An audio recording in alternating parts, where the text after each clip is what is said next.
been going regularly to movie theaters for almost a decade now. I really enjoy movie theater experience, as watching movies in theaters definitely feels much different compared to just watching at home. And so I made my list of each and every movie that I've seen in movie theaters this year so far. Some movies were surprisingly way better than I expected, but some were just as bad as expected, or even worse. Anyway, let's check this list out. The first time I watched a movie in the theater this year was in February. Last year I saw Thor: Love and Thunder, and that movie was so disappointingly bad. I didn't really think I would see a worse MCU movie anytime soon. However, Quantumania managed to exceed my expectations. The movie was just terrible. Literally the only good thing about Ant-Man and the Wasp is Jonathan Majors as Kang the Conqueror. He actually managed to portray a charismatic and highly menacing villain. I think Majors perfectly pulled it off, which is an achievement on its own given how poor the script was. Humor and CGI were quite bad, but I'd like to focus on MODOK. You see, MODOK's quite bizarre design works perfectly in a comic book or animation, but it doesn't translate well into live action. Many things from the comics would frankly look ridiculous in live action. This is why movie characters don't usually wear outfits from comic books, and instead costume designers choose something more down to earth, something that doesn't look bizarre. MODOK in the movie looks bizarrely bad. His mask/helmet looks good, to be fair, but once he removes it, it's really laughable. Who in the right mind actually approved this version of MODOK is beyond me. It's practically not possible to take this version of a character seriously at all. The movie in general feels like a poor version of Star Wars, to be honest. It was really bad, and is by far my least favorite MCU movie. Even Love and Thunder still has more things to enjoy. The next movie I don't even feel like criticizing much, to be honest. I remember watching a lot of strange kids movies from the 90s and the 2000s. First on my VHS, then on my DVD. And to be completely fair, the sequel of Shazam feels exactly like this kind of movie. It's really hard to take it seriously. The first was also pretty childish, but it had its charm nonetheless. I really like the contrast between a young Billy Batson played by Asher Angel and his superhero form played by Zachary Levi. I think Angel and Levi did complement each other in the first movie. In the sequel, however, most of the time we see Levi's tired face trying to crack another bad joke. All the charm that the first movie had just disappeared into thin air. This is overall a pretty bad movie. Moreover, it is a boring movie which has nothing to offer and doesn't really know what to do with its characters.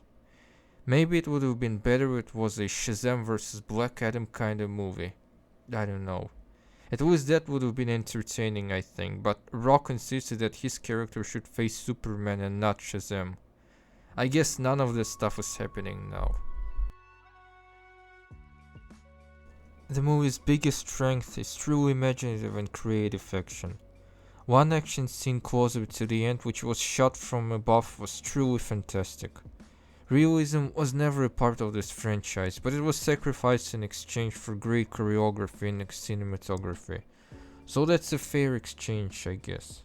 I really enjoyed John Wick Chapter 4 and I think it's the best movie in the whole series. It's 3 hours long, but I seriously didn't even notice how the time even passed. This movie was genuinely surprising. After watching the trailers, I was absolutely positive the movie would be bad, and I didn't even plan to watch it, but after some positive reviews, decided to give it a chance. And the movie is pretty solid. It has decent humor and some very funny moments. The movie has the perfect balance between being funny and being frankly goofy. There is a really fine line and it's really easy to lose the sense of control and balance when it comes to comedy.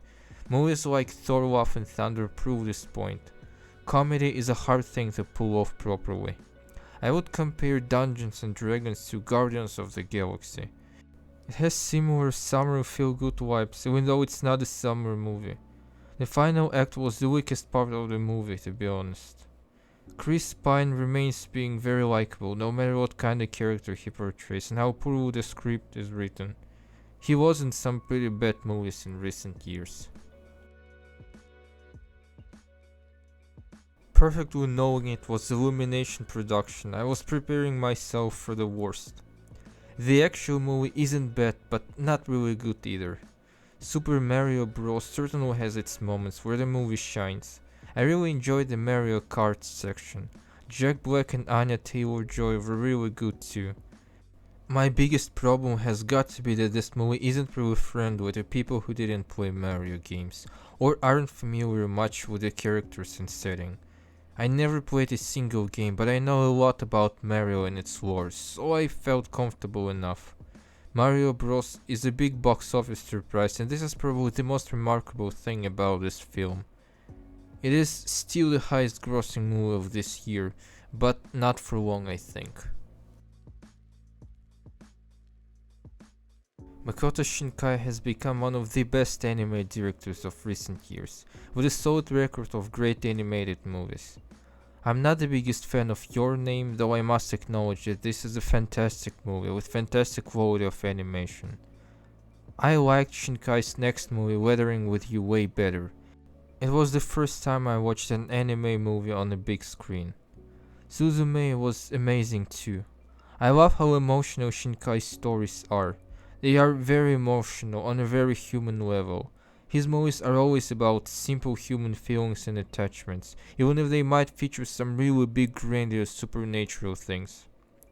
As I read, worms from Suzume represent the fear of earthquakes that probably every Japanese person who lives in Japan has, especially after a truly awful earthquake which happened on March 11, 2011 in Japan. It was the fourth strongest earthquake ever recorded with a magnitude of 9.0. In this earthquake, Suzume lost her mother. This movie hits close to home for many Japanese people, but even if you're like me and never experienced a significant earthquake, it is still a beautifully crafted story. Probably the most emotionally touching part of the trilogy. I wouldn't call this a great movie, but certain moments were really good. Rocket's backstory is the foundation of the movie. It could easily be its own movie or even its own series. I'm sure Gunn would have pulled it off. What I didn't like is how Adam Warlock was used. I like James Gunn's take on this character. Adam was supposed to be a perfect soldier, but was released from his sarcophagus too early and with defects. This is why he suffers from constant derision. Will Poulter is really good as Adam Warlock, and I am glad he's gonna return in the MCU. Overall, Volume 3 is a very solid final movie for this team, with a lot of touching moments. Certainly the most genuine MCU movie since Endgame. Both SpiderVerse movies are phenomenal. The first completely changed the landscape of big budget western animation, just like Gravity Falls changed TV animation before that forever. After Into the Spider-Verse, we see more and more big animated movies abandoning Pixar-style 3D animation and doing something more creative. Puss in Boots: The Last Wish, Mitchell's vs. the Machines, and Nimona on Netflix, even the recent TMNT movie. And this is probably just the beginning. Across the Spider-Verse is even better and bolder than the first one. The quality of animation is truly astonishing. It's like Avatar: The Way of Water from the world of animation. Not just animation, but the story is great too. The movie ends with a cliffhanger and feels unfinished, but I will look at it as a Miles Morales story. However, if we look at this movie from Gwen's perspective, then the story actually feels complete. I do think Across the Spider-Verse is more of a Gwen's story, her personal struggles with her identity and her relationship with her father. All in all, Across the Spider-Verse is absolutely one of the best movies of the year. I really loved Elemento, and one of the reasons is because I had pretty low expectations. I was looking forward to watching Ruby Gilman way more than this one, to be honest. But what I saw in the theater was a very emotionally deep and personal story. Latest Pixar movies have a very personal touch. Turning Red was about struggles of a Chinese Canadian girl with her identity exacerbated by her puberty, metaphorically represented as turning into a giant red panda. Elemento is directed by Korean American director Peter Son, who was born to a family of Korean immigrants in New York City. Elemento is his very personal story of struggles that he and his family had to go through. Elemento criticizes racism, intolerance, and has a great message that children don't have to continue the work of their parents, and have a right to discover something for themselves, something they like if they want. Elemento looks fantastic in terms of animation too. It is the most technologically advanced Pixar movie to this day, which resulted in a huge 200 million budget. This movie had a terrible box office start, but due to positive reviews still got a chance to break even. Honestly, the only reason this movie exists is to reset the DCU so that James Gunn will start it anew. The movie was absolutely doomed way before it was released due to criminal charges against Ezra Miller. And if The Flash wasn't so important to restart the whole franchise, we wouldn't have even seen it most likely. The film that we got eventually just looks unfinished. The CGI is devastatingly bad and it's obvious. Apart from CGI, the story isn't very interesting. How could they make a movie about Flashpoint, one of the most important moments in DC history, so boring it's beyond me, to be honest. Even having Michael Keaton as Batman didn't help to lure people into theaters. The movie genuinely had some potential to be a very touching personal story of Barry Allen, but too many factors got in the way. The movie is just plain bad, unfortunately. It shows that fanservice alone cannot do a job and must be incorporated into the story correctly, and this is why No Way Home still deserves praise. The Flash is a good example of how not to do fanservice. This is another movie that surprised me. I don't really think it's a good movie for many reasons because it doesn't do justice to Indiana Jones, but it is a pretty entertaining movie nonetheless. It truly had its moments. Some action scenes were good, even though repetitive. It's mostly chase after another chase. The only thing that changes is the vehicle that the characters use. Harrison Ford holds surprisingly pretty well despite his age, and Mads Mikkelsen was good in this movie too. Albeit I would have loved to have different antagonists than Nazis. As other people noted, the Dial of Destiny could have worked as a smaller story like The Temple of Doom, which I partially agree with, I think. Some scenes in the movie were completely meaningless, like the scene in a cave with Box, as it didn't play any role further in the story. The deaths aren't as brutal and creative as they were. I still can't forget the scene with the giant ants in the Kingdom of the Crystal Skull. I think it's Disney to blame for this, as Disney wants their movies to be as safe as possible for all ages. Anyway, I anticipated something really bad, but enjoyed the film, though it's obviously not on the level of the original movies. The gap is just too wide. This story had a big potential, but a 90-minute film was just a fundamentally wrong way to execute it. Ruby Gilman honestly could have absolutely been a very decent DreamWorks animated movie, like Indy Stevenson's She-Ra or Kippo in the Age of Wonder Beasts. It is the story of a teenager named Ruby Gilman who accidentally finds out that she and her family are actually Krakens and not humans. The movie is very confused, for it can't seem to decide what it wants to be. It tries to be both a teenage coming-of-age story about a girl struggling with her identity, like Turning Red or even Elemento, and an epic fantasy adventure where Ruby Gilman finds herself thrown into the conflict between the Krakens and the mermaids. It could have been all of this in a series format, of course. This is why I felt so disappointed. I really liked the characters. I liked both Ruby and Chelsea, as they are extremely likable in my opinion. Another problem with Ruby Gilman is its terrible sense of humor and too much kid pandering. It's just not a good movie, unfortunately. This is the best Nolan movie since probably Interstellar. At least to me, as I really couldn't bring myself to enjoy Dunkirk, and especially Tenet, which was very disappointing. In a way, Oppenheimer is disappointing too, for after a truly amazing Trinity test scene, I also expected the scenes of bombing Hiroshima and Nagasaki, which we don't see because the movie is told from Oppenheimer's perspective. The Trinity test was probably the tensest scene I've ever experienced in any movie. The final third dragged on for too long in my opinion.